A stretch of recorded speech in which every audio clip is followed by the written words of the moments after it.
on the phone calling everybody for help that you didn't answer the door. Now you owe everybody. You owe the payday loan company. You owe your cousin. You owe your friend.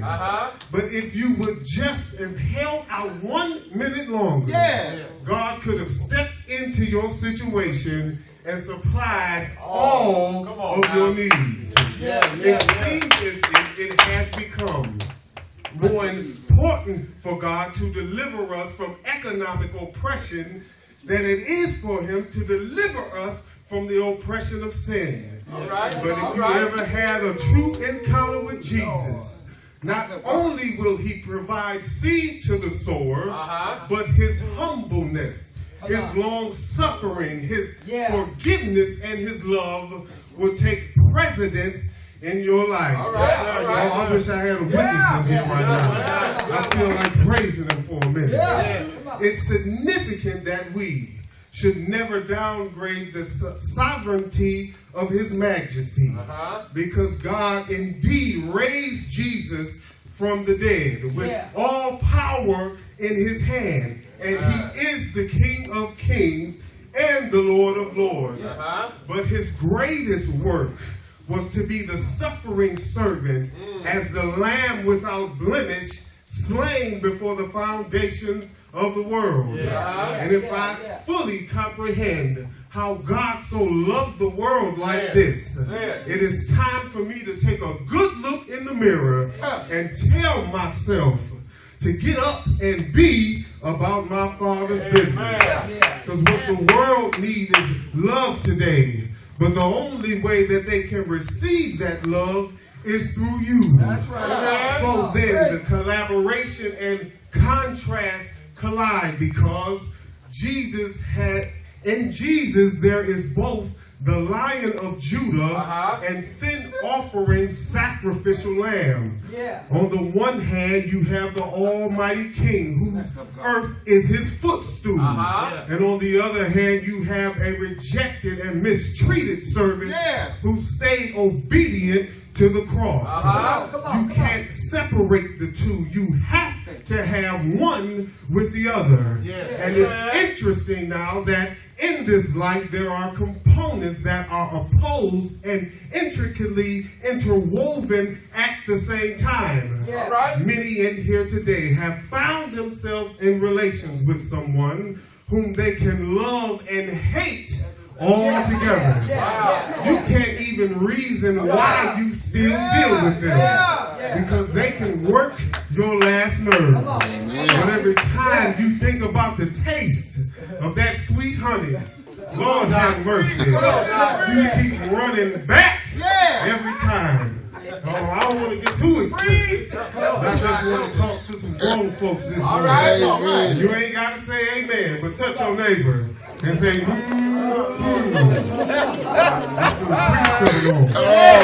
It's the controversies of humanity that can bring joys and pains often in the same circumstance. And essentially what God is saying is that I am sympathetic to all of your weaknesses, and I want to strengthen you if you just trust me. If you just trust me through the heartaches and pains. If you just trust me through the storm and the rain. I will give you beauty for ashes. I will give you the the oil of joy for mourning. I will give you the garment of praise for the spirit of heaviness while you are going through.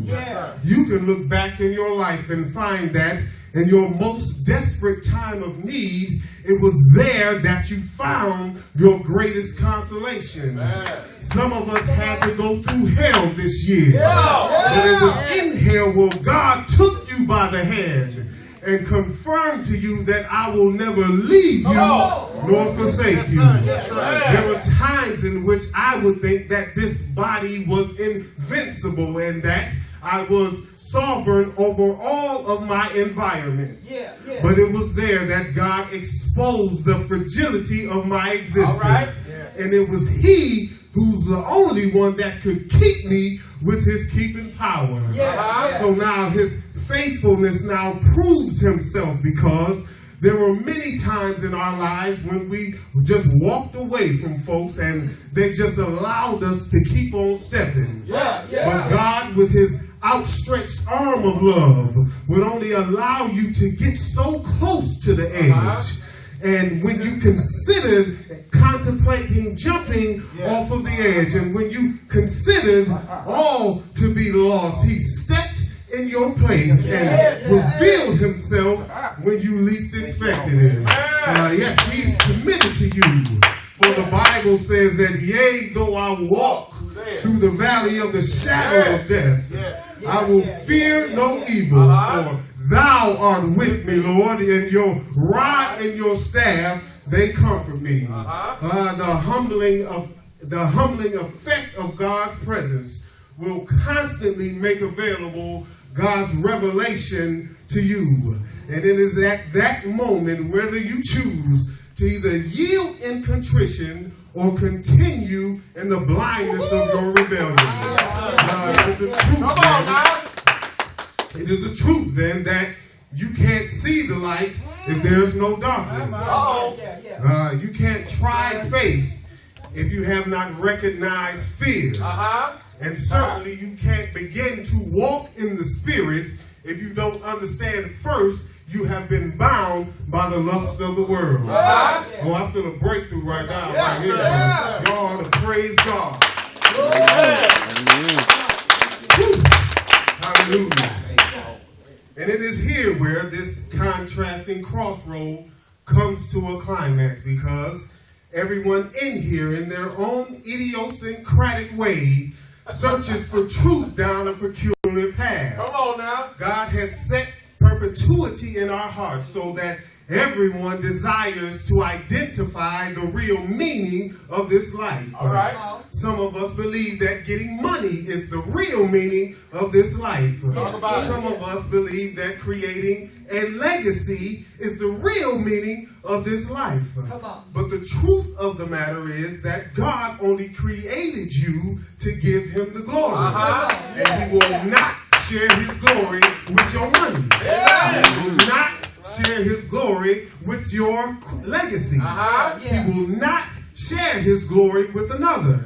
So if I can just grasp the magnificence of his commitment to me, it will bring me to a peace that will pass all understanding. So no matter the obstacle that I must overcome, be it hell or high water, I will now bless the Lord at all times. His praises shall continually. So in this text, Matthew brings us to the climax of his disciples' journey with Jesus, where Jesus now unveils his passion to them in layman terms. The disciples had ministered with Jesus for 2.5 years, and he knew that at this moment would be the moment to glorify himself. So he now understands that this is the most opportune and critical time for the disciples to gain understanding of his purpose. It's critical now to understand that there comes a time in every healthy relationship where there's a turning point. Now that Peter has declared that I am the Christ, the Son of the living God, and my spirit has empowered his heart to recognize who I am, now I can give them all of me, because you have witnessed me heal the sick. You have witnessed me quiet the storm. I have cast out demons. And while my power was displayed before your eyes, you kept showing me love. But now I got some unsettling news for you. And although you gave up everything to be with me, I've got to stretch you beyond your ability to prove that you really love me. There comes a point in time when you have to assess those who are around you. If there's anybody in your life that will not challenge you to be better, if there's anybody that wants all your time but is not willing to help you advance to a higher level, then you have to deflate your circle. For Jesus said, who is my mother and my brother? Only those who do the will of my Father do I relate to. And so a lack of assessment comes to surface and has become detrimental to relationships. Complacency then has stripped the potential in every individual. We've just become too satisfied and too comfortable with every little thing. And I don't want anyone in my atmosphere who is not putting forth a valiant effort to stretch themselves, because that complacency will attempt to rub off on me. But if I can observe you drawing out the best that is in you, if I could witness God's power in your life, it might stimulate my spirit to be able to reach down on the inside of me and draw out some determination, draw out some integrity, draw out some creativity, draw out some patience, draw out some courage, and at the end of it, draw out some Jesus Christ. I wish I could talk to you right here, brother. I feel like preaching in here. Brother, it does not matter how long you've been with that woman. You should romance her in order to keep bringing out the best that is in her. Sister, I know you got him wrapped all around your little pinky, but ain't nothing wrong with catering to that man if he's handling his business. And don't be walking around the house all the time with them sweatpants on. Sometimes you got to put on the Secrets of Victoria and turn off the lights and light candles. Good God Almighty. You see, everything is fine when we are just casual, but when it comes time to get down to business, no one wants to stretch themselves beyond capacity for the joy of others. There has got to be a turning point in every good relationship, or it will soon die. And what God is saying is that we have played house long enough. You've either got to love me with all your heart or let me be. Because I can be lonely by myself. I don't need you to be lonely. I can be broke all by myself. I don't need you to be broke. At the end of the day, I can do bad all by myself. So the dynamic here is love, and it's critical because this love is stronger than death. This love is able to cover a multitude of sins. This love never decreases, but it brings your spirit into a state of fulfillment. You have to subject yourself in this love, because this love sparks a desire in you that is contrary to natural love, to natural law rather. For greater love, no man than this, than a man lay down his life for his friends. So it's uncomfortable then to place self last.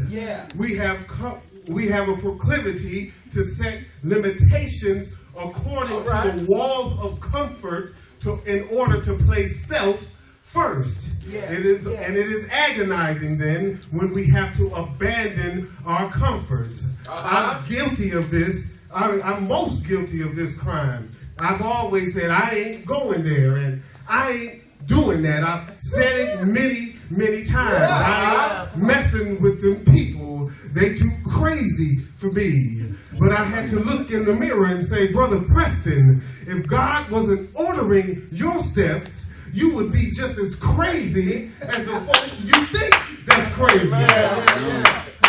Lord have mercy. The difficulty is that we have been groomed in the first law of nature, which is self-preservation. That's right. Since a child, we have been groomed in self-preservation. Don't go. You can go outside and play, but don't let nobody mess with you. If somebody hits you, don't come in this house crying. You better try to knock their head between a wash and dry. Maybe I'm the only one. Nobody in here as a child was told, baby, if somebody hit you, just turn the other cheek. I don't know if you was taught, but where I'm from, we were taught an eye for an eye and a tooth for a tooth. So this self-preservation has now prepared a way that seems right unto man, but the end thereof are the ways of death. I wish I had a witness in here.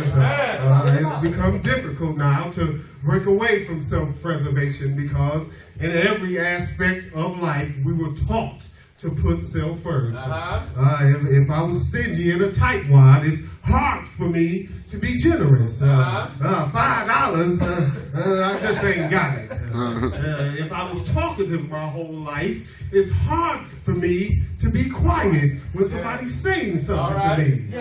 But I declare to you, when Jesus steps in your room, he causes you to do the things that you thought you could never do. And he causes you to go to the places that you thought you could never go.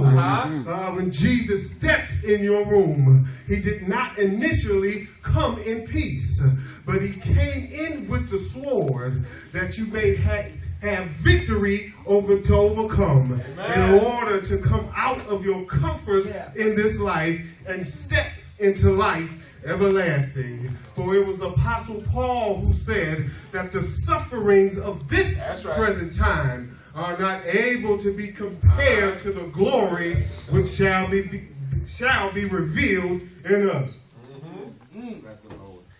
And so now the fight is on, because in order to follow Jesus, you are going to have to lose yourself. For Jesus said that if any man shall follow me, he first must deny himself. And the significance of Jesus comes to the forefront because Jesus paid the ransom for the sin-sick sinner to share in life of abundance through his anointing. And it shall come to pass that all yokes shall be destroyed